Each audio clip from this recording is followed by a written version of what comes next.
हमारी वीडियो के माध्यम से आप अच्छी तरह जानते हैं कि हम आपको उन विषयों से परिचय करवाते हैं जिसके बारे में बहुत ज़्यादा भ्रम है, अंधविश्वास है और सदियों से वो भ्रम छाया रहता है, तो हम उसको तोड़ने का प्रयास करते हैं।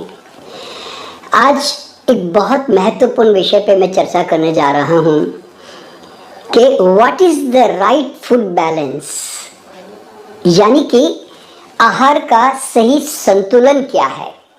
दोस्तों, अगर 84 लाख योनियों में अगर हम इसको देखें तो कहीं पर भी ये समस्या उनके लिए नहीं है कि आहार को कैसे बैलेंस किया जाए। पूरे साल भर में अगर घोड़ा घास खाता है, चारा खाता है, या गाय भैंस घास खाती है, चारा खाता है, या चिड़िया दाना चुगती है, तो पूरे साल भर वही खाती रहती है। उनके लिए बैलेंस की समस्या नहीं है। ये मानव के लिए ये समस्या थी नहीं, मेडिकल साइंस ने क्लासिफिकेशन करके हमारे लिए क्रिएट कर दी। आज अगर तुम गाय को जाकर कहो, अरे भाई तेरा विटामिन B12 कहाँ है, तेरा विटामिन C कहाँ है, तेरा पोटाशियम कहाँ है, तेरा सोडियम कहाँ है, तेरा प्रोटीन किधर है, तो इससे तेरे को बहुत इतना ज़्यादा प्रोटीन नहीं मिलेगा, तो ये मत खा, तो ये खा ले, तो वो तो हैरान होके आदमी की तरफ देखती रहेगी कि भाई मैं इतने सदियों से सब कुछ खा रही हूँ, पी रही हूँ, ये आदमी ने आके तो मेरा सारा मामला ही गड़बड़ा दिया। ये तो उसी तरह का गेम है दोस्तों कि जैसे एक सतपदिया होता है जिसके 100 पाँव होते हैं। अब वो जब चलता है तो उसको खुद को नहीं मालूम कि वो पहला पाँव कौन सा रखता है, बाद में पाँव कौन सा रखता है। तो अगर उसको अवेयर कर दिया जाए कि देख तू कौन सा पाँव पहले रखता है, जरा हमें बताना, तो फिर वो चल नहीं पाएगा। क्यों मालूम है, वो खुद असमंजस में पड़ जाएगा कि कौन सा पाँव मैं पहले रखूं। ये सब नेचुरल वे में होता है। तो आपको यहाँ पे समझना क्या मालूम है, नेचर ने सब कुछ बिल्कुल सिस्टमेटिकली, आज से नहीं हजारों हजारों साल से सब कुछ मानव के लिए संतुलित करके ही सब कुछ भेजा है। आप जानते हैं कि साउथ इंडिया में लोगों को जीने के लिए, वहाँ जो ट्रॉपिकल कंट्रीज है, थोड़ी सी गर्मी ज़्यादा है वहाँ पर, तो वहाँ पे मीठे फल है, कोकोनट है, नट्स है, उन्होंने उस तरह का संतुलन किया हुआ है। वहाँ पे ज़्यादा राइस पैदा किया है क्योंकि वो गर्म प्रदेश है। और जो थोड़े ठंडे प्रदेश है वहाँ पर उन्होंने थोड़े जो है हीट देने वाले जैसे नट्स पैदा किए हैं, वहाँ पर खट्टे फल पैदा किए हैं जो कि थोड़ा विटामिन C के माध्यम से आपकी रेसिस्टेंस को बढ़ा दें। तो कुदरत जो है अपने आप में क्लाइमेटिकली जहाँ जहाँ जिस तरह की रिक्वायरमेंट होती है वहाँ वो अरेंज कर देती है। आपने देखा होगा हिमालय में जो गायें होती है और जो कुत्ते होते हैं वहाँ पर उनके बाल बहुत ज़्यादा आए हुए होते हैं। अब वही हिमालय का कुत्ता अगर हम बम्बई या साउथ इंडिया में लेके चले जाएं तो वो मर जाएगा, क्योंकि वहाँ पर वो उस गर्मी को सहन नहीं कर पाएगा। तो इस तरह से सारा संतुलन स्वयं प्रकृति ही करती है। तो मेडिकल साइंस ने जो हमें एक संतुलन दिया है वो संतुलन बहुत ही रोगकारक है और भ्रम कारक है। वो क्या कहती है कि भाई एक बार के आहार में ही स्टार्चेस, प्रोटीन्स, फैट, फल, सब्जियां, मिनरल सब कुछ एक साथ आ जाए बस, उसको वो बैलेंस डाइट कहती हैं। और मुझे तो हंसी आती है इन सारे विश्व के न्यूट्रिशनिस्ट पर कि जो एक साथ सब आहार खाने की राय देते हैं। और मुझे तो आज तक ये बात समझ में नहीं आ रही है कि ये लोग कैसे न्यूट्रिशनिस्ट है कि शरीर के पाचन का इतना भी एक जो है कॉमन सेंस वो ज्ञान क्यों अब तक अनुभव नहीं कर पाए कि शरीर को एक बार में एक प्रकार के स्टार्च या प्रोटीन की जरूरत पड़ती है। शरीर जो है एक बार में एक प्रकार के आहार के लिए जूस परफेक्टली निकाल सकता है। अगर आपने एक प्रोटीनस फूड खाया है तो प्रोटीन के लिए जूस निकालेगा, अगर आपने स्टार्च खाया है तो उसके हिसाब से वो अपने जूस मैनेज करेगा। किसी का अल्कलाइन माध्यम में पाचन है, किसी का एसिडिक माध्यम में पाचन है। तो आप जब एक प्रकार का आहार देते हैं शरीर को, तो शरीर पूरी क्षमता के साथ 100% यानी कि उसको परफेक्टली डाइजेस्ट करने की कोशिश करता है। तो अब ये न्यूट्रिशनिस्ट ये कहाँ से सीख कर आते हैं, कहाँ से ये ज्ञान प्राप्त करते हैं कि जिससे कि आज पूरी मानव सभ्यता आहार के संतुलन को लेकर बड़ी जबरदस्त कंफ्यूज है। दोस्तों, जितना आहार विज्ञान आज कंफ्यूज है ना, उतना दुनिया में शायद ही कोई विज्ञान कंफ्यूज होगा। दोस्तों, अगर आप ढूंढोगे ना, तो कम से कम इसके ऊपर लाखों किताबें लिख दी गई है सिर्फ न्यूट्रिशन के ऊपर, और हर एक की राय अलग अलग है। कोई बहुत एक्स्ट्रा प्रोटीन खाने की बात करता है, कोई ज़्यादा रॉ खाने की बात करता है, कोई कुक खाने की बात करता है, आयुर्वेद कुछ और बात करता है। तो आप देखोगे इतनी कंफ्यूजन है कि सामान्य आदमी जो है ना, ये परेशान हो गया है कि मैं खाऊं तो खाऊं क्या। और ये शर्मनाक बात है। मैं ऐसा मान के चलता हूं कि मानव जाकर डॉक्टरों से पूछता है कि भाई साहब मैं क्या खाऊं, कैसे खाऊं, कितना खाऊं। क्या ये शर्मनाक बात नहीं है? एक कम दिमाग वाला जानवर भी जो है ना, जानता है कि मुझे क्या खाना चाहिए। उसको कोई नहीं सिखाता कि मुझे क्या खाना चाहिए और कितना खाना चाहिए और कब खाना चाहिए। और हम जैसे बुद्धिमान लोग होकर हम ये आहार को संतुलन की खोज कर रहे हैं, और हम ये क्वेश्चन कर रहे हैं कि कब खाएं, कैसे खाएं। इसके ऊपर दोस्तों मैंने कविता लिखी कि सदियां बीत गई, मानव फिर भी पूछ रहा है ये, क्या खाऊं, कैसे खाऊं, खाना ढूंढ रहा है ये। जो ना खाना था, ना पीना था, वो भी निकल गया सारा। बुद्धि मिली थी ज्यादा जिसको, वही भटक गया बेचारा। ईश्वर ने इस सृष्टि का सुंदर जब निर्माण किया, हर प्राणी को अपना अपना जीने का सामान दिया। पूरे प्राणी जगत में अब तक ऐसा नहीं सवाल हुआ, सिर्फ पूछ रहा है मानव, सदियों से परेशान हुआ। तो दोस्तों, आहार का संतुलन भगवान ने आपको नेचुरली सब कुछ दिया है, और वो कैसे दिया है कि फ्रूट्स और नट्स के रूप में। तो अब ये तो आपका ओरिजिनल आहार है, क्योंकि इसमें आप फ्रूट्स और नट्स जब आप खाते हो तो आपको कभी भी नमक, चीनी, घी, तेल, मसाले, जो डिपेंडेंसी वाले जो चीज़ें हैं, वो आपको याद तक नहीं आएगा। लेकिन आप जैसे कोई अब नॉर्मल फूड खाओगे जो कि आपका आहार नहीं है, मान लो जैसे नॉनवेज कच्चा आप खा नहीं सकते, आप हरे पत्ते कच्चे नहीं खा, ज़्यादा नहीं खा सकते, आप कच्चे अंडे नहीं खा सकते, आप कच्चे अनाज नहीं खा सकते, आप कच्ची दाल कच्ची नहीं खा सकते, तब उस कंडीशन में आपको प्रोसेसिंग, कुकिंग और साथ में उसको फिर एक बनावटी स्वाद पैदा करने के लिए आपको ये सब घी, तेल, नमक, चीनी, मसाले ऐड करने पड़ते हैं। और आप इसको एक सही संतुलन मान के भी चलते हैं, ये आपकी मतलब बड़ी अजीब सी बात है कि हम इसको संतुलित आहार मानते हैं। ये संतुलन नहीं है। प्रकृति ने जो संतुलन किया है फ्रूट्स और नट्स में, उसमें सब कुछ है। देखिए, अगर आप दिन में एक बार आप फल खाते हैं मान लीजिए, तो आपकी बॉडी को अच्छा ग्लूकोज और कार्बोहाइड्रेट मिल गया, ठीक है ना। और वो सीजनल रीजनल जो भी है आपका, अगर आप गर्मी के प्रदेश में है तो आपके वहाँ आम, तरबूजे, खरबूजे सब आएंगे, तो आपको मीठे जो शुगर चाहिए, पोटाशियम बॉडी को चाहिए, वो सब मिल जाएगा। वैसे ये पोटाशियम वगैरह ये जो भाषा है ना, ये बड़ी खतरनाक भाषा है। इस भाषा में कभी बात मत कीजिए, मैं इसके बड़ा सख्त खिलाफ हूँ। क्या अगर आप फूल को, अगर उसकी केमिकल कंपोजिशन देखने में लग गए तो आप फूल की जो सुंदरता है ना, वो आप खो दोगे। आपको एप्पल में क्या है क्या नहीं है इसको जानने की क्या जरूरत है, मुझे ये समझ नहीं आता। अरे आपकी इंस्टिंक्ट, अंतर प्रेरणा अपने आप आपको आम को देखते ही खाने का मन करता है ना, केला देखते ही खाने का मन करता है ना, अखरोट बादाम खाने का मन करता है ना। अरे तुम इस माथा पच्ची में क्यों फंसते हो कि किसमें कितना प्रोटीन है, इसमें कितनी वसा है, ओमेगा 3 है कि नहीं है।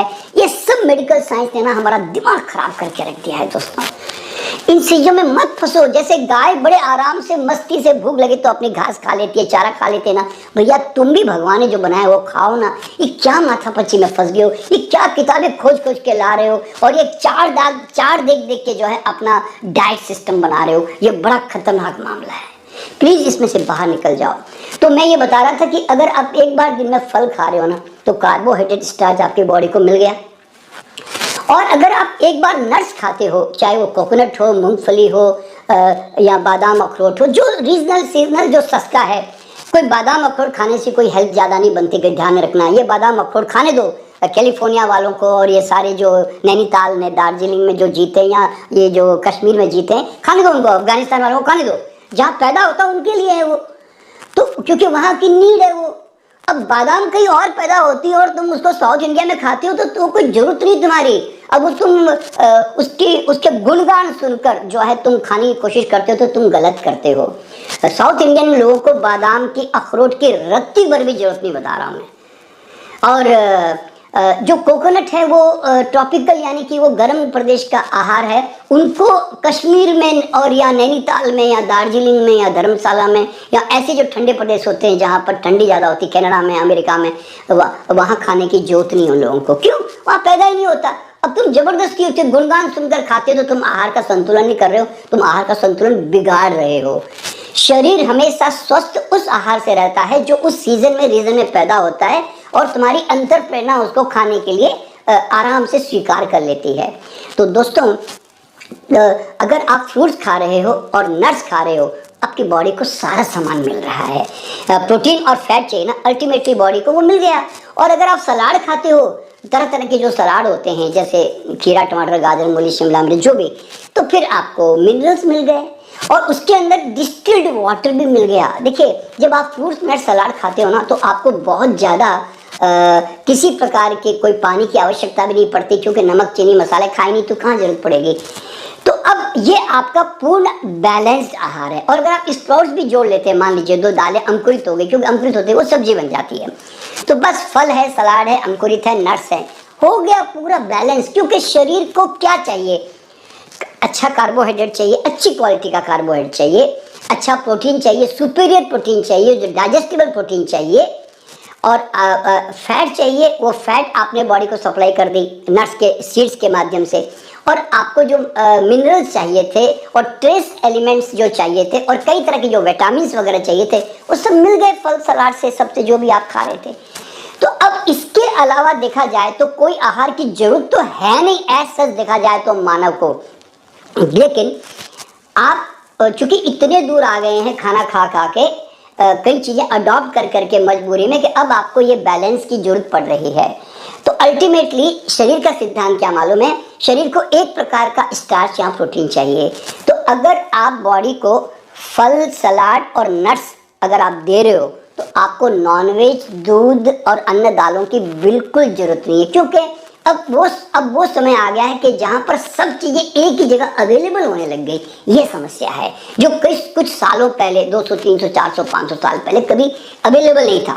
तो आदमी अपनी जगह का एक ही चीज़ का इस्तेमाल करता था।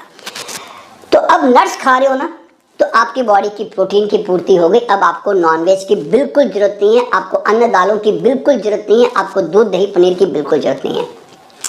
और अगर तुम कहते हो नहीं भैया मैं तो नॉनवेज खाऊंगा, तो बस नॉनवेज के साथ में आप सलाद को जोड़ दें, आप फलों को जोड़ दें, आप स्प्राउट्स को जोड़ दें, लेकिन आप नट्स को फिर निकाल दें। क्यों? क्योंकि फिर इतने प्रोटीन बॉडी को जरूरत नहीं होते हैं। और अगर आप कहते नहीं मैं तो दूध, दही, पनीर का सेवन करूंगा जी, तो भैया फिर नॉनवेज, नट्स और रोटी, दाल, अन्य दालों को बिल्कुल निकाल दो। क्योंकि तुम्हारी बॉडी को तुमने उसके द्वारा प्रोटीन और फैट बॉडी की सप्लाई कर दी। फल सलाद अपनी जगह पे बॉडी को जो है, जो कार्बोहाइड्रेट, जो मिनरल चाहिए वो तो सप्लाई कर देगा। तो आपने एक प्रकार का प्रोटीन खाना चाहिए ना। और अगर आप कहते हो नहीं जी मैं तो वेजिटेरियन हूँ, मैं तो अन्न दाल ही खाऊंगा जी, तो भैया फिर अन्न दाल ही खा रहे हो तो फिर नट्स को भी निकाल दो, फिर नॉनवेज को भी निकाल दो, फिर दूध, दही, पनीर को भी निकाल दो। क्यों? कारण क्या मालूम है? शरीर को तो भैया एक प्रकार का स्टार्च और प्रोटीन चाहिए ना, इसी को तो राइट बैलेंस कहते हैं। तो इसीलिए आपके शरीर को पूरा आहार मिल जाए, उसके लिए तो हम एफर्ट कर रहे हैं। अच्छा, अब यहाँ पे एक बड़ी इंटरेस्टिंग बात बताने जा रहा हूँ, जो ध्यान से सुनिएगा। देखिए, आदमी का शरीर परमात्मा ने कैसा बनाया मालूम है? कि एक समय ऐसा आता है कि आप सब कुछ एक साथ नहीं खा पाते हो और सब अवेलेबल भी नहीं होते। मान लीजिए एक ज़माना था ऐसा, तो आदमी मान लो कि अब नॉनवेज ही खाया जा रहा है, या नट्स ही खाया जा रहा है, बस वो फल भी खाने को नहीं मिल रहे हैं उसको, या वो फल ही फल खाया जा रहा है, या वो सलाद खाया जा रहा है, या वो अन्य दालें ही खाया जा रहा है। तो बॉडी की खूबी क्या मालूम है? कि अगर लंबे समय तक उसको excess protein, excess fat, excess carbohydrate मिल रहा होता है ना, तो वो क्या करता है? उसको स्टोरेज करके रख लेता है, क्योंकि एक्स्ट्रा सप्लाई हो रहा है। और फिर अगर बॉडी को वो जो दूसरे जो मतलब जो पोषक तत्व अगर नहीं मिलते, तो आप जानते हैं बॉडी की खूबी क्या है, वो रिजर्वोयर में स्टेज करके अगर उसको प्रोटीन कम पड़ रहा है तो वो प्रोटीन का निर्माण करना शुरू कर देगा, अगर उससे फैट कम मिल रही तो वो फैट को भी निर्माण करना शुरू कर देगा। तो आपने देखा होगा कि लोग जो लोग घी तेल नहीं भी खाते तो भी उनका वेट जो है अच्छा मेंटेन रहता है, क्यों, body has power to convert. अब जरा सोचिए कि हाथी घोड़े ये घास चारा खाकर जिसमें कोई घी तेल मक्खन नहीं डाले गए हैं, उससे अगर अपने शरीर को इतना बढ़िया मेंटेन कर लेते हैं, तो भैया तुम्हें क्या अपने खाने के बारे में समझ नहीं आती कि हमें इतना सब कुछ दिमाग पच्ची या माथा पच्ची करने की कोई ज़रूरत नहीं होती है। हर एक में वसा छुपी हुई है, नॉनवेज में वसा छुपी हुई है, दूध दही पनीर में वसा छुपी हुई है, नट्स में वसा छुपी हुई है। अगर वो आप खा रहे हो तो आपको एक्स्ट्रा घी तेल की तो ज़रूरत ही नहीं है। ये तो आपने अबनॉर्मल खाना अडॉप्ट करके आपने घी तेल को आपने अपना लिया, फिर उसके नुकसान भी आप भोग रहे हो। तो इसीलिए सच्चा संतुलन ये है कि एक बार में शरीर को एक प्रकार का स्टार्च या प्रोटीन चाहिए, और अगर आप किसी कारणवश नहीं दे पा रहे हो मान लो, तो शरीर स्टोरेज कर लेता है और उसको वापस कन्वर्ट भी कर लेता है।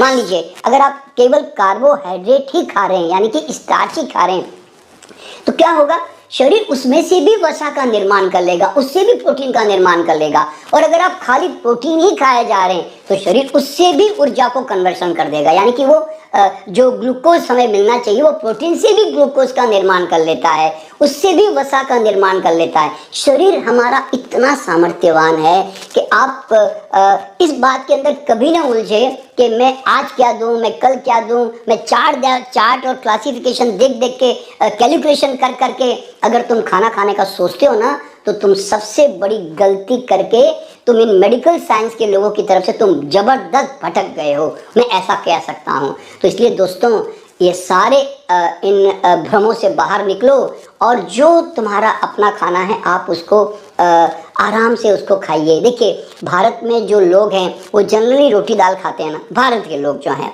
तो भैया सलाद जोड़ दो ना, ताकि मिनरल्स अच्छी तरह मिल जाए। और हर वक्त रोटी दाल भी मत खाते रहो, कभी फल खा लो, कभी और नट्स खा लो। तो अब देखिए मैं मेरा आहार कैसे बैलेंस करता हूँ आपको बताता हूँ। देखिए मैं दिन में एक बार सुबह सुबह मैं नट्स खा लेता हूँ, या नट्स के लड्डू बना लेता हूँ, या मैं नट्स का मिल्क बना लेता हूँ, या मैं नट्स का मिल्क शेक बना लेता हूँ, और वो दिन में एक बार 10-11 बजे पी लेता हूँ, यानी कि एक मेरी प्रोटीन फैट की खुराक चली गई। एक बार मैं फिर आराम से एक मील जो है मैं फ्रूट्स की बनाता हूँ, जिसमें मैं पेट भर के फल खाता हूँ, सब वैरायटी मिक्स करके भी खाता हूँ, क्योंकि वो उसको मिक्स करने में कोई प्रॉब्लम नहीं है कॉम्बिनेशन की, ठीक है। और एक बार मैं अच्छी मात्रा में मैं सलाद खाकर उसके साथ में थोड़ी सी स्टीम सब्जियां या सूप, और या अब उसके साथ में देखिए मैं या कोई स्प्राउट्स ले लूँगा, या नहीं तो मैं कोई भी एक अनाज दालों के मुकाबले में मैं स्प्राउट्स खाना पसंद करूँगा, ताकि मुझे अनाज दालों की जरूरत ही ना पड़े। और या नहीं अगर मुझे अन्न दाल खाना भी पड़ जाए तो मैं कोई भी थोड़ी रोटी या चावल, दलिया, खिचड़ी, इडली, डोसा, उपमा, जो भी सिंपल सा है वो थोड़ा सा ले लूँगा। पर मैं अगर अनाज दालों से बचना चाहता हूँ तो फिर मैं क्या करूँगा, मैं उबले हुए भुने हुए आलू ले लूँगा, यानी कि सलाद, सब्जी और आलू ले लिया, तो मैंने अपनी बॉडी को एक अच्छा कार्बोहाइड्रेट दे दिया। और अगर मैंने शकरकंद खा ली तो मैंने बॉडी को अच्छा स्टार्च दे दिया। अगर मैं सिंघाड़ा खाता हूँ तो मेरी बॉडी को अच्छा स्टार्च दे दिया। और अगर मैं भुट्टे के दाने खाता हूँ, यानी कि जिसको कॉर्न कहते हैं, तो मैंने बॉडी को अच्छा आहार दे दिया। तो अब मुझे अन्न दालों की जरूरत नहीं है, क्योंकि मैं अन्न दालों को बहुत ज़्यादा हेल्थ के लिए अच्छा नहीं मानता, ठीक है, जिंदा रहने के लिए ठीक है। तो अब अनाज दाल भी खाना है तो होल ग्रेन खाओ ना भाई, जो भी आपको खाना है। तो बस इतना तो सिंपल काम है। और भारत में वैसे भी लोग रोटी, चावल, दाल ये सब खा रहे होते हैं, तो भैया क्यों इतना माथा पच्ची करते हो। तो इस तरह से आप अपना बैलेंस को बनाओ और ये सब भूल जाओ। और अगर कोई कहता है नॉनवेज वाला कहता है मैं तो नॉनवेज खाऊंगा, तो भैया उस दिन तुम रोटी, दाल, दूध, दही, पनीर और मेवे मत खाना, एक प्रकार का बॉडी को प्रोटीन दे दो। तो कहते नहीं जी मैं तो दूध, दही, पनीर खाऊंगा जी, तो फिर रोटी, दाल और नॉनवेज मत खाना ना भैया। तो मैंने जैसे कि पहले भी बता चुका हूँ कि एक प्रकार का स्टार्च या प्रोटीन अपने बॉडी को दो, जिससे बॉडी पूरी क्षमता के साथ जो है अपना काम कर सके, ठीक है दोस्तों। और अब कई लोग कहते हैं फिर भाई आयुर्वेद में लिखा है कि इसमें खट्टा मीठा ये तीक्ष्ण ये सब बहुत सारे जो सट रस होते हैं वो हमारे खाने में होने चाहिए। क्यों होने चाहिए भैया? नेचर में अपने आप दिया ना, संतरे कई खट्टे हैं, कोई फल मीठा है, कोई कड़वा, थोड़ा सा कड़वापन है किसी में, वो नेचुरल है ना भैया। तो तुम्हारे ये अलग से मिलाने की कोशिश क्यों कर रहे हो? यही तो तुम्हारी बीमारी है। तो इसीलिए मैं आयुर्वेद अपनी जगह पे बहुत अच्छी साइंस है, लेकिन ये जो भ्रम जो फैल गया आयुर्वेद के कारण भी कि सब एक साथ खा लेना चाहिए, ये भी गलत धारणा है। हाँ, बॉडी को अलग अलग समय में अलग अलग चीज़ों की स्वाद की जरूरत पड़ती है, वो कुदरत आपको सप्लाई कर देती है, ठीक है। अच्छा, अब यहाँ पे समझना क्या मालूम है, हमारी बॉडी को मैक्सिमम अल्कलाइन फूड चाहिए, ये बात दिमाग में रखिएगा। हमारी बॉडी 80% हमारी बॉडी को अल्कलाइन फूड चाहिए। और अल्कलाइन फूड क्या मालूम है? जितने प्रकार के फल हैं, जितने प्रकार के सलाद हैं, और अंकुरित दालें जब अंकुरित हो जाती है तो वो भी अल्कलाइन हो जाती है। और जितने प्रकार के कोकोनट वाटर है, ताज़ा माँ का दूध है, ताज़ा गाय का दूध है, तो ये सब जो है अल्कलाइन होते हैं, ठीक है। और हरी पत्तियाँ जितनी भी है वो सब अल्कलाइन होती है, ज़्यादा अल्कलाइन होती है। और एसिडिक कौन से होते हैं जो 20% बॉडी को चाहिए? वो है जितने भी नॉनवेज, हाईली एसिडिक, सबसे ज़्यादा एसिडिक नॉनवेज होता है। उससे भी ज़्यादा एसिडिक कौन सा होता है? नॉनवेज से ज़्यादा मैदा और चीनी, प्रोसेस फूड जो होते हैं बड़े खतरनाक एसिडिक होते हैं वो, क्योंकि उसमें मिनरल्स बिल्कुल सब निकाल दिए गए होते हैं, इसीलिए तो नॉनवेज सबसे ज़्यादा एसिडिक होता है। उसके बाद में जितने प्रोटीनस फूड हैं, चाहे वो सोयाबीन हो कि पनीर हो, ये दालें हो, वो सब जो है या अनाज हो, वो सब जो है प्रोटीनस फूड होते हैं, तो उसके कारण वो भी एसिडिक होते हैं बॉडी के लिए। और फिर नट्स भी होते हैं, वो भी एसिडिक है, लेकिन वो बाकी सबके मुकाबले थोड़े कम एसिडिक है। इसीलिए हमारी बॉडी की जो 20% की रिक्वायरमेंट है ना, वो ये फूड जो है हमारी बॉडी को दे देते हैं। तो आपको एसिड और अल्कलाइन का बैलेंस करना चाहिए। अब यहाँ पे एक सबसे इम्पोर्टेंट बात आपको क्या समझने मालूम है कि बचपन में और जवानी में आपके अल्कलाइन वैल्यू बॉडी की अलग होती है और बुढ़ापे में अलग होती है। देखिए, जब आप यंग बच्चे होते हैं ना, आप अटरम सटरम जो पत्थर हजम लकड़ हजम सब जो खाना है आप खा लेते हो, और आपकी बॉडी बोलती भी नहीं उस समय। क्यों? उस समय आपकी बॉडी हैवीली अल्कलाइन होती है और वो आपको मैनेज कर लेती है, एडजस्टमेंट कर लेती है। कितना भी एसिडिक खाना खाओ, आपको 25-30 साल तक पता नहीं चलने देती। फिर आप 25 साल के बाद जब 50 साल की उम्र में जाते हैं तो आपकी बॉडी थोड़ी एसिडिक और थोड़ी अल्कलाइन होने लगती है, यानी कि 50-50 में आ जाती है। फिर आपको थोड़ा कंट्रोल करना पड़ता है। फिर आप जब बूढ़े हो जाते हो 50 साल के बाद, जब आप उम्र में जाने लग जाते हो, तो फिर आपको ज़्यादा अल्कलाइन खाना पड़ेगा, क्योंकि बॉडी जो है एसिड प्रोड्यूसर बन जाती है और अल्कलाइन फूड अल्कलाइन जो है कम बनने लगता है। तो इसलिए जवानी में आप थोड़ा एसिडिक खाना ज़्यादा खा सकते हैं और अल्कलाइन कम भी मिले तो बॉडी मैनेज कर लेगी, लेकिन बुढ़ापा आने के बाद में आपको मैक्सिमम अल्कलाइन खाना पड़ेगा और एसिडिक कम खाना पड़ेगा, क्योंकि उस समय आपकी बॉडी प्रोड्यूस नहीं कर पाती है इतना अल्कलाइनिटी, इसलिए आपको उससे बच के चलना पड़ेगा। तो ये जो बैलेंस है आपको करना पड़ेगा, और समर और विंटर का भी ध्यान रखना पड़ेगा। आप सोचते हो मैं गर्मी के अंदर मैं नॉनवेज खा लूँ, मैं प्रोटीन फैट खा लूँ, तो आपको बीमार पड़ना पड़ेगा, आपको डायरिया, फोड़े, फुंसियाँ सब बीमारियाँ भुगतनी पड़ेगी। गर्मी में पानी वाली खुराक आपको ज़्यादा खानी चाहिए और सॉलिड स्टार्च प्रोटीन फैट कम से कम खाना चाहिए, तो आप समर में सुखी रहोगे। और विंटर में सॉलिड फूड ज़्यादा खाना चाहिए और पानी वाली खुराक लिमिट में खानी चाहिए। ये दो डिफरेंस हमेशा याद रखेगा कि सर्दियों में स्टार्च प्रोटीन फैट तो चल जाएगा, लेकिन गर्मियों में स्टार्च प्रोटीन फैट ज़्यादा नहीं चलेगा, इस तरह से। तो ये जो सीजनल रीजनल जो फूड होते हैं ना, इनका भी थोड़ा आपको ख्याल रखना पड़ेगा। तो दोस्तों, आपको समझना क्या मालूम है कि आहार का जो संतुलन है ना, जो स्टार्च चाहिए, प्रोटीन चाहिए, फैट चाहिए, ट्रेस एलिमेंट चाहिए, मिनरल चाहिए, वो सब आपको मिल जाएगा। आपको इसकी चिंता नहीं करनी है। आप अपने अंतर प्रेरणा के माध्यम से जो आपके जीभ स्वीकार करती है, आप खाते रहिए, बॉडी अपने आप बैलेंस करेगी दोस्तों, बस सीधा सा हिसाब है। तो इस तरह से आहार का संतुलन एक बहुत ज़्यादा मैं आपको कन्फ्यूज़न में डालना नहीं चाहता, इसलिए मैं इसको विस्तार ज़्यादा देना नहीं चाहता। मेरे ख्याल से थोड़ा आप मेरी कॉमन सेंस बात समझ गए होंगे। तो मैं अब आपसे विदा लेता हूं और आशा करता हूं कि आपको ये बात समझ में आई होगी और आपको अच्छा लगा तो लोगों तक प्रचार प्रसार करें, ताकि लोग इस कन्फ्यूज़न से बाहर निकलें। और मैं फिर आऊँगा एक नया वीडियो लेकर एक नए विषय के साथ।